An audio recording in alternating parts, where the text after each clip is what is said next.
दोस्तों नमस्कार, मैं जगन्नाथ गौतम सियासत हिंदुस्तान यूट्यूब चैनल पर आपका स्वागत है। दोस्तों, आप पिछले कुछ समय से ये नहीं महसूस कर रहे हैं कि महामानव चारों तरफ से घिरते जा रहे हैं। चौकीदार अपनी चौकीदारी करने में विफल होता नजर आया है और चौकीदारी की जगह वो कुछ और ही धंधों में संलिप्त पाया गया। दोस्तों, ये कहते हुए मुझे कतई संकोच नहीं है कि धीरे धीरे समाज का हर वर्ग इस महामानव के खिलाफ होता जा रहा है और क्यों होता जा रहा है वो भी एक एक करके मुद्दे देश की जनता के सामने आते जा रहे हैं। दोस्तों, पहले तो देश का एक बड़ा तबका दलित मुस्लिम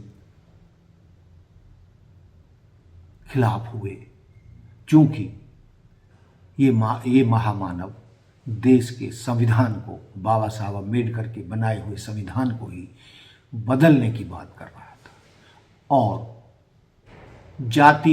जातिवादी व्यवस्था को बनाए रखने के लिए जिस व्यवस्था में इंसान को इंसान नहीं पहचान माना जाता और जहां इंसान को उसकी काबिलियत से नहीं बल्कि उसकी जाति से पहचाना जाता है, उस व्यवस्था को लाने के लिए यानी मनुस्मृति को देश का संविधान बनाने के लिए जो पिछले दरवाजे से प्रयास किए गए सबके सामने है।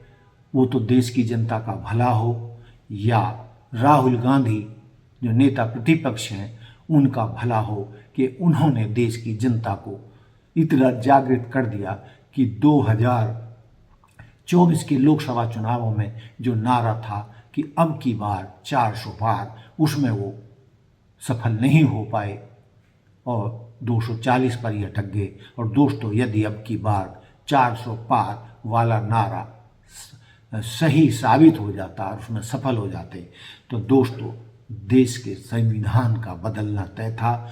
बाबा साहब के बनाए हुए संविधान को ये लोग हटा देते और उसकी जगह मनुस्मृति फिर से देश पे लाद देते, जिसमें सदियों तक करोड़ों लोगों को गुलाम बना के रखा गया, उनके साथ जालिमाना सलूक किया गया, उनको शिक्षा से महरूम रखा गया, उनको धन से महरूम रखा गया, हर तरीके से समाज से काट कर रखा गया और इस मनुवादी व्यवस्था के पोषकों ने हजारों साल तक मौज उड़ाई।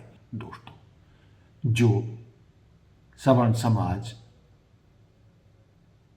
इनके साथ था या इनको सत्ता में ला रहा था बराबर, यूजीसी के मुद्दे के बाद वो सवर्ण समाज भी महामानव को पीछे छोड़ चुका है और अब ये महामानव सवर्ण समाज की निशाने पर भी है। और सबसे बड़ी बात, जो जब से ये महामानव आए थे, इनकी सरकार आई थी, देश का जो संत समाज है, साधु संत हैं और धर्माचार्य हैं, जितने भी पूरे देश में जो बड़ी तादाद में हैं, जितने भी मठ हैं, चाहे वो मथुरा में हो, चाहे वो ऋषिकेश में हो, चाहे हरिद्वार में हो या देश के किसी भी कोने में हो, सारा संत समाज इनकी वाहवाही करता था और हिंदू राष्ट्र के मुद्दे पर इस महामानव के साथ था।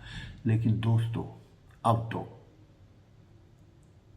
इस महामानव का साथ संतों ने भी छोड़ दिया है। दोस्तों, मैं एक युवा संत का बयान आपको सुनवाना चाहूँगा कि उसकी नज़र में इस महामानव की क्या कीमत है, क्या औकात रह गई है। और हकीकत तो ये है दोस्तों, देश की जनता के सामने इनका पर्दाफाश हो चुका है और असली चेहरा सामने आ चुका है। आप दोस्तों इस संत का बयान देखिए जो उन्होंने जारी किया है महामानव के उसमें, और फिर आप बताइए कि जो मैं कह रहा हूँ या जो इस संत ने अपने एक वीडियो क्लिप में कहा है, आप उससे कितने सहमत हैं? व्यक्ति को सन्निपात रोग हो जाता है जब, तो बहुत कुछ बकवास करने लगता है कि मैं नॉन बायोलॉजिकल हूँ, मैं विष्णु भगवान का 11वां अवतार हूँ। कभी कभी कहेगा कि ईश्वर ने मुझे प्रेरणा दी है, कभी कहेगा कि राजा दशरथ हमारे सपने में आकर धन्यवाद दे रहे हैं। ये सब किसके लक्षण है? ये मनोरोग के लक्षण है, ये अति महत्वाकांक्षा और पागलपन के लक्षण है।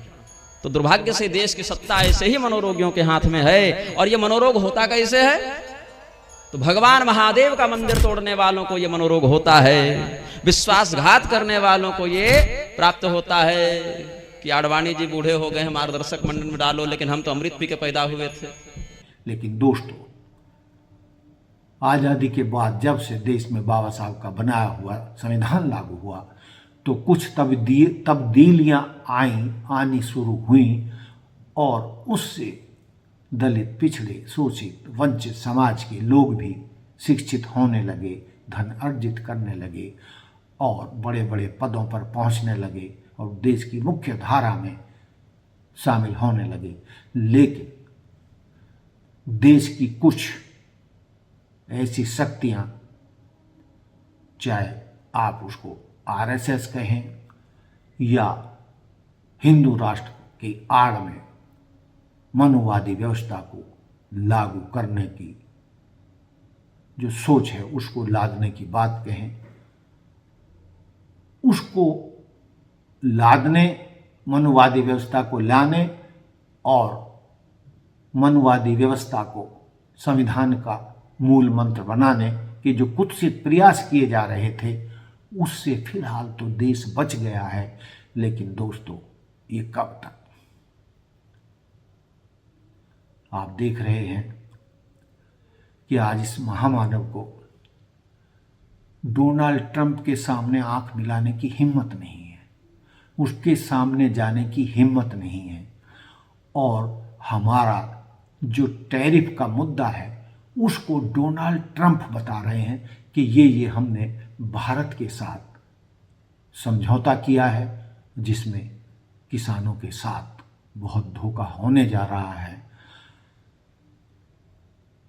और हर मोर्चे पर महामानव हारता हुआ दिखाई दे रहा है, कहीं भी देश के सम्मान की बात दिख नहीं रही है, हर मोर्चे पर ये फील हो रहा है। तो दोस्तों, देखते रहिए सियासत हिंदुस्तान। जय हिंद, जय भारत, जय संविधान, नमस्कार।